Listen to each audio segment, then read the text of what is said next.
पंचतंत्र की एक और कहानी में आपका स्वागत है। कहानी का शीर्षक है सिंह और सुनहरा सियार। किसी घने जंगल में एक बलशाली सिंह रहता था। वह प्रतिदिन शिकार करता और जंगल के जानवरों को मारता रहता। उसके आतंक से पूरा जंगल डर के साए में था।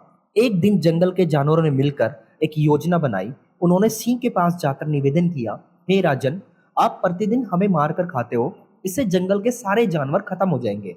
हम आपसे अनुरोध करते हैं कि रोज शिकार करने की जगह हम खुद प्रतिदिन आपके लिए एक जानवर भेजेंगे जिसे आप खा सकते हो।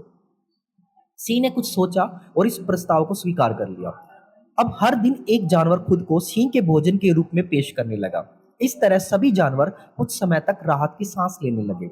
एक दिन जंगल के जानवरों की बारी में एक सियार को चुना गया। वह बहुत ही चालाक और चतुर था। उसने सोचा कि वह खुद को सिंह से कैसे बचा सकता है। शियार को एक योजना सूझी। वह जानबूझकर सिंह के पास जाने में देर करने लगा। जब सियार के पास पहुंचा तो सिंह गुस्से में था। उसने सियार से चिल्लाते हुए कहा, तुम इतनी देर से क्यों आए हो? मैं भूखा हूं। सियार ने विनम्रता से कहा, महाराज, मैं समय पर ही आ रहा था, लेकिन रास्ते में एक और सिंह ने मुझे पकड़ लिया। उसने कहा कि यह जंगल उसका है और आप कोई राजा नहीं है। सिंह ने क्रोध में कहा, कहाँ है वो सिंह? मुझे दिखाओ, मैं उसे मार डालूंगा। सियार सिंह को एक गहरे कुएं के पास ले गया और कहा, महाराज, वह सिंह इस कुएं के अंदर है। सिंह ने कुएं में झांक कर देखा और उसने अपनी ही परछाई नजर आई। उसे लगा कि सचमुच कोई और सिंह है। उसने गुस्से में दहाड़ लगाई तो कुएं में उसकी दहाड़ गूंजकर वापस आई।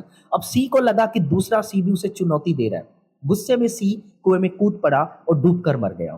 तो इस कहानी से हमें क्या शिक्षा मिलती है कि बुद्धिमानी से किए गए काम में शारीरिक बल की आवश्यकता नहीं होती है। विवेक और चालाकी से बड़ा संकट टाला जा सकता है।